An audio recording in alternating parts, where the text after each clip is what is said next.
ወንድ ልጅ ስሜቱን መቆጣጠር የማይችል ከሆነ በፍጹም ህይወቱን ሊቆጣጠር አይችልም። ወንድ ልጅ በስሜቱ መነዳት ሲጀምር ከደካማነትና ከአቅመ ቢስነት ይደርሳል። ሲመን ሪቴንሽን ማለት ከወሲብ መጾም ሴጋን አለመፈጸም ወይም ቀጥታ ስንተረጉመው የዘር ፈሳሽን ማከማቸት እንደማለት ነው። ሲመን ሪቴንሽንን የማይተገብር ደካማ ይሆናል፣ አቅመ ቢስ ይሆናል፣ ለበሽታ ይጋለጣል፣ ህይወቱን ያሳጥራል።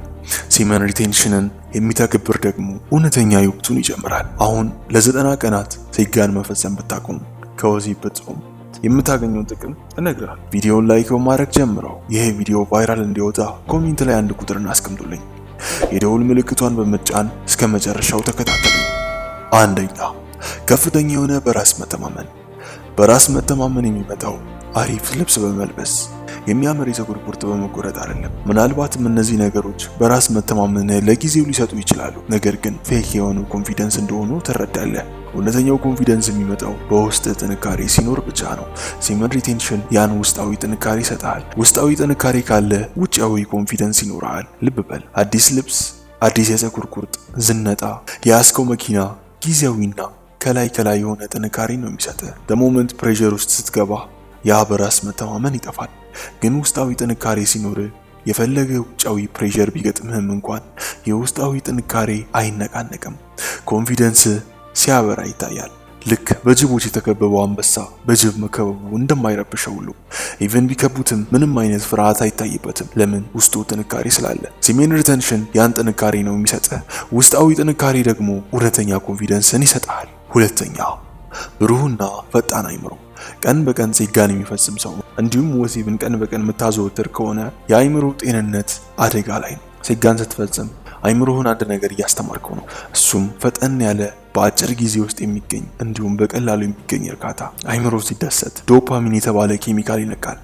ያ ዶፓሚን በቀላሉ ሲገኝ ረዘም ላለ ጊዜ ድብርትና የባዶነት ስሜት እንዲሁም ባዶነት እንዲሰማ ያደርጋል። አይምሮ ፎከስ ማድረግ አይችልም፣ በጣም ይቸገራል። አስታውስ፣ ለዚህ ነው ሴጋ የሚፈጽሙ ሰዎች ሴጋን ከፈጸሙ በኋላ የሀዘንተኝነት ስሜት የሚሰማቸው። ለዚህም ነው ሰዎች ሴክስ በተደጋጋሚ ከፈጸሙ በኋላ አስጠላኝ፣ ዘጋኝ፣ ህይወት አስጠላኝ የሚሉት።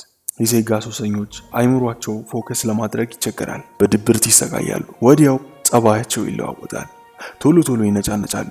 ኢቭን ተማሪዎች ከሆኑ ውጤታቸው በጣም ይቀንሳል። ሰራተኛም ከሆኑ በስራቸው ትርፋማ አይደሉም። ስለዚህ ሲመን ሪቴንሽንን ብተገብር አይምሮ ውስጥ ጦርነትን አይፈጠርም። ሻርፕ የሆነ ብሩህ የሆነ አይምሮ ከፈለክ ሲመን ሪቴንሽንን ተግበር። መነኩሴዎች ለምን ከወሲብ የሚጾሙ ይመስልሃል? መልሱ ግልጽ ነው። ኢንላይት ለመሆን እንዲገለጽላቸው፣ አይምሯቸው እንዲመጥቅ። መነኩሴ መሆን አይኖርብህም። ግን ልብ በል፣ ሲመን ሪቴንሽን ፈጣን፣ ቀልጣፋ እንዲሁም የተረጋጋ አይምሮን ይሰጣል። ሶስተኛ፣ የሰው ልጅ አይኑን ቢገልጥ የሚያስተምረው ብዙ ነው። እስኪ ከታናናሾቹ እንስሳቶች እንማር። ልክስክስ የሚባለው ፍጥረት ውሻ ነው። ውሻ ከእናቱ ጋር ይፈጽማል። ግን የተፈጥሮን አስገራሚነት ተመልከቱ።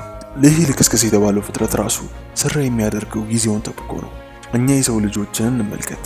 እርግጥ እኛ ከውሻ እንደምንሻል ነው ይገባል። እሱ ነው ከኛ የሚሻለው። ሰዎችን እንዲሁም ራስህን ተመልከት። መጠጥ ትጠጣለህ፣ ትቀጥራታለህ፣ ትጋደማለህ። ሰው ጊዜና ወቅት አይለይም። ያ ስሜት ከመጣ መጣ ነው። ይተገብረዋል፣ ያስተናግደዋል። አንዱ ቡና ቤት ይሄዳል፣ አንዳንዱ ሚስቱ ጋር ፍቅረኛው ጋር ይሄዳል።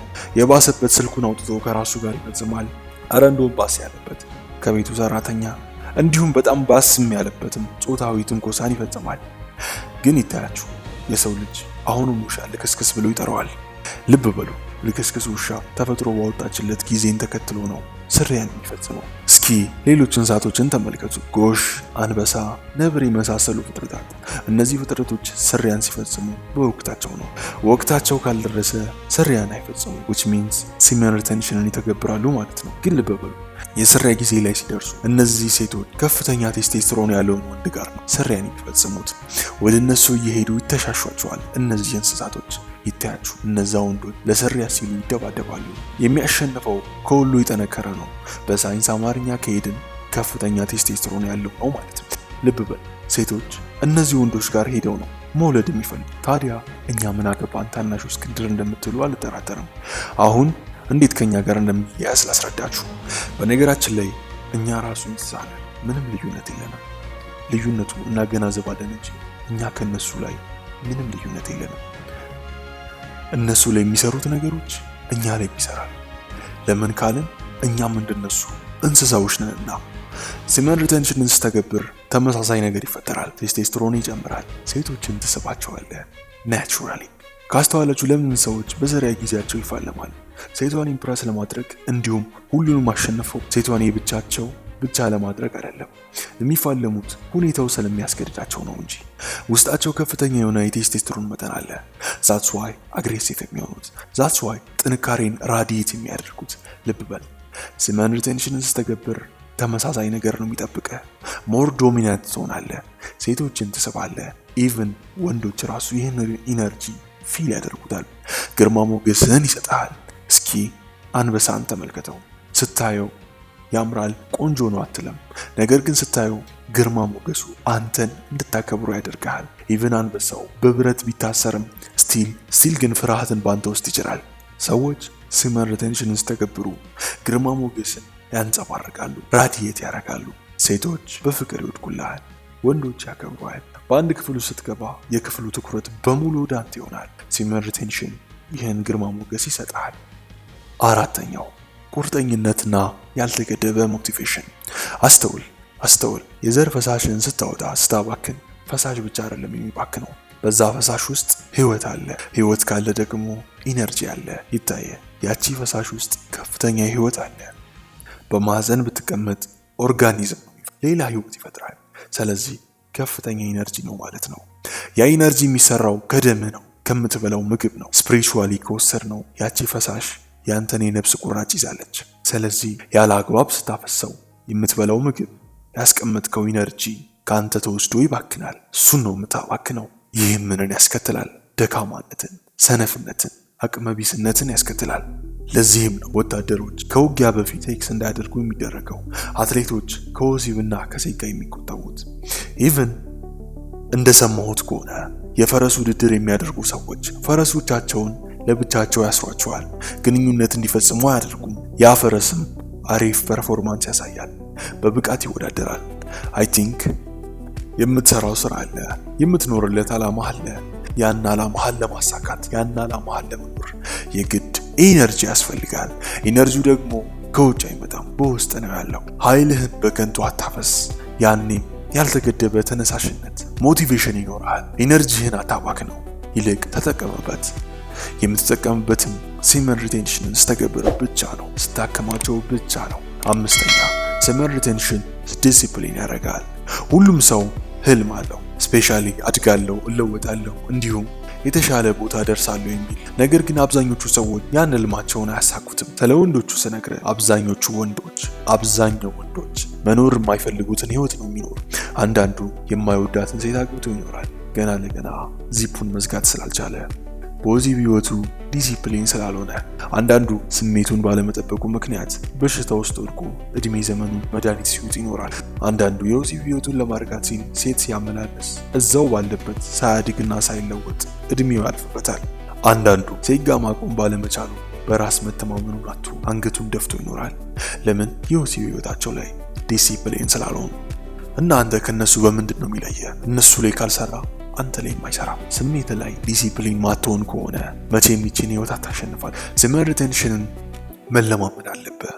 it doesn't matter ሳምንት፣ ቀናት፣ ወራትም ቢሆን ግን ልብ በል፣ ይሄ አንድ ጊዜ አሳክተህ የምታቆመው አይደለም። እስክትሞት ድረስ የምትለማመደው ነገር ነው።